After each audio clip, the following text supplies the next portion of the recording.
We don't make the news, we render it. AgriTalk. Welcome back to AgriTalk and a day of ethanol. We're partnered up with the National Corn Growers Association to make this happen. And I don't think I'd want to have the conversations that I'm having today if I didn't have Jim Wiesmeyer, Pro Farmer Policy Analyst, with me. Jim, welcome. I'm right here for you, Chip. Excellent. Love hearing that. And Mark Recker, you guys know Mark. He's been on the Free For All many times. You may not know that Mark is also the director of the NCGA's Ethanol Action Team, and he joins us right now. Hey, Mark, how's it going?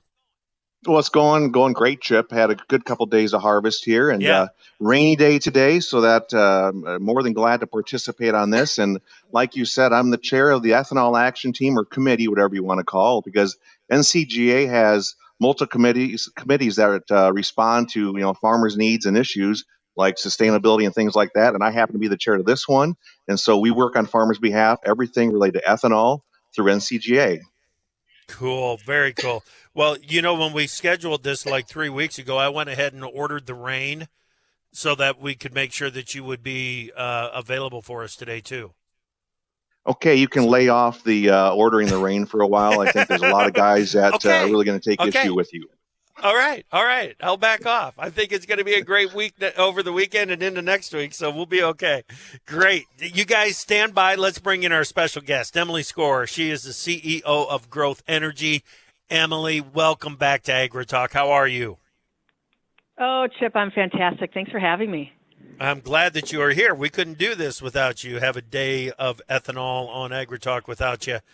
And I've got a couple of ideas of what I want to talk with you about, but if you've got any item that is up on your priority list, high up on the priority list, jump right in and we'll follow your lead. But let's start with one that I know is on that priority list of yours, and that is year-round availability of E15. What's the status? What's the plan? Well, unfortunately, as you know, we secured it in 2019. We lost it in a court case this summer. And the day that happened, we committed to our members in our industry that we, Growth Energy, will exhaust every avenue, that we have to get it back. And so just a few weeks ago, we filed a cert petition to the U.S. Supreme Court asking them to review the D.C. Circuit's decision. It was the D.C. Circuit that vacated year-round E15 because it's not in line with court precedent on statutory interpretation. There's detrimental environmental impacts. It's really illogical that the court would say, okay, the entire purpose of this statute is to clean up emissions. We know that E15 has a lower RVP than E10, and yet on a technicality. So, we're appealing to the Supreme Court. We've got to manage our expectations on whether they'll take it up and how we would do before the court. But it's an avenue that we have to pursue, and so that's what we're doing it. In the meantime, I will say, we're having great conversations with retailers. There's still a lot of momentum and excitement around E15. The new, where the marketplace is evolving now, it's in replacing your standard 87 with E15. So we've got over 50 retailers doing that. When they do that, Chip, 85% of the sales at that site are E15. So that's a game changer. So that's where the marketplace is going, and we're working with retailers to help them do that regardless of where we are on RVP.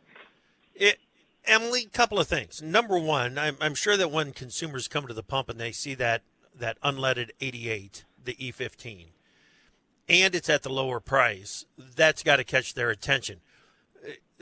That's one point. The other, and then I want to break that back and just say price. It's the cheapest option at a lot of those pumps. I mean, it's just more confirmation that consumers are very price sensitive when they go to the pump, especially right now. They are, and what we noticed, and corn growers have been a big part of supporting this, and doing this with us as an industry is, yes, when you label it unleaded 88 and you're consistent, over 90% of the retailers who are selling it that way, they're labeling it unleaded 88 and 5 to 10 cent difference. That captures maybe about a 40% conversion. So we're getting really good sales there. Wow. There's still a lot of consumers, however, who aren't paying attention. And so for them, if we can just replace an E10 standard fuel with an E15, we're going to be able to capture them that way. So you're seeing both are taking place in the marketplace, and it's really individual retailers are making their own decisions about, what's going to work best within their suite of retail offerings. Yeah, Mark, this is such a high priority for NCGA in getting more product out into the marketplace, isn't it? It is. It's we've had our eyes on E15 for such a long time. You know, it's approved in automobiles 2001 and newer, and this is such a cornerstone of the step we need to take to ultimately move to higher blends, which we still have our eye on, and we're working toward that also. But getting this E15 situation remedied is so important. And as Emily mentioned, you know, the retailers are receptive, and we work with Growth Energy as far as promotion programs, getting retailers knowledgeable on E15. And, you know, in almost all cases, when they put E15, you know, in their store, consumers respond, and the price makes a world of difference. Yep. Jim, we need to get a court decision to go E15's way. Is that possible? Well, you know, the court system, it's possible, but, you know, on the duration of it. Number two, I think we need to get better lawyers at EPA. Emily would probably agree with that. But I do have a quick question. Jim, I agree. Yeah, I've got a quick question for Emily.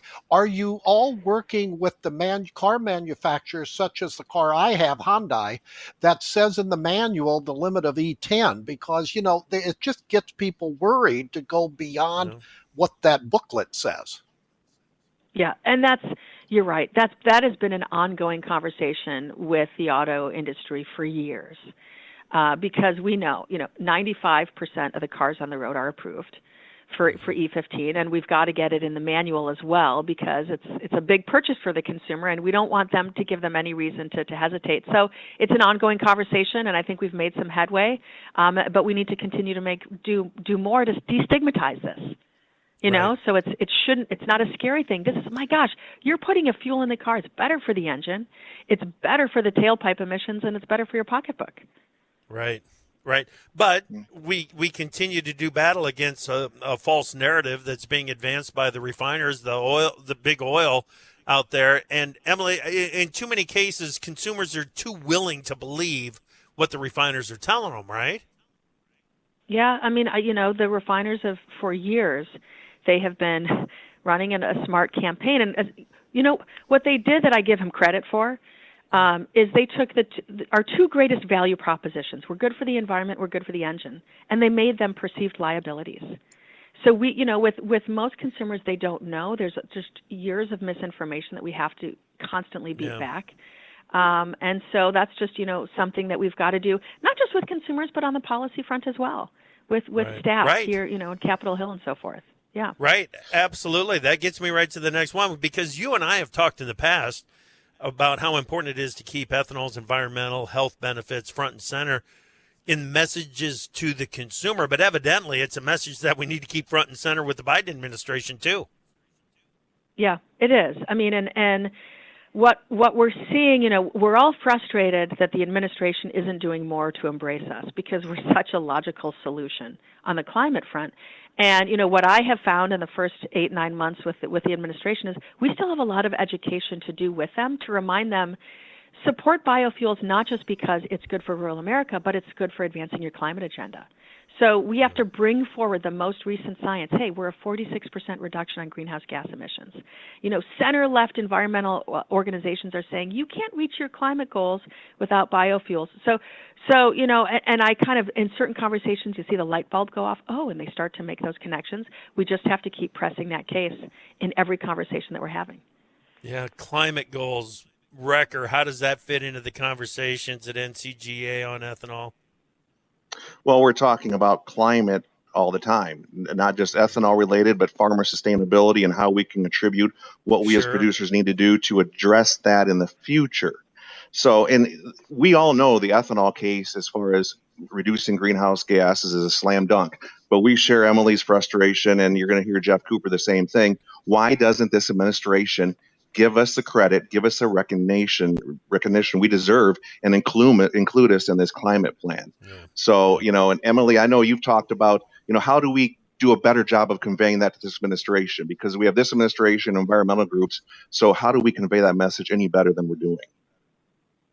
Yeah, and it's interesting too, because a lot of the conversation that I have, the question is, well, what environmental groups are on board? Who supports you? And you know what?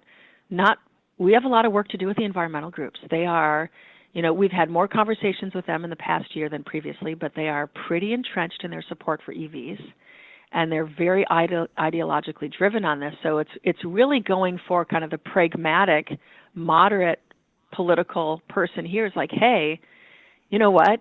We can't just have unicorns and rainbows. We actually have to have an actual plan to achieve climate reductions. Oh, that's biofuels. Yeah.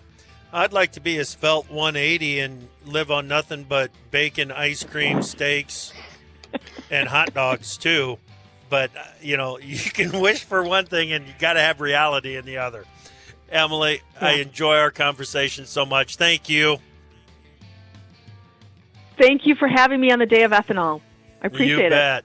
Absolutely. Thank you so much. That's Emily Skor, CEO of Growth Energy. We got Jeff Cooper up next.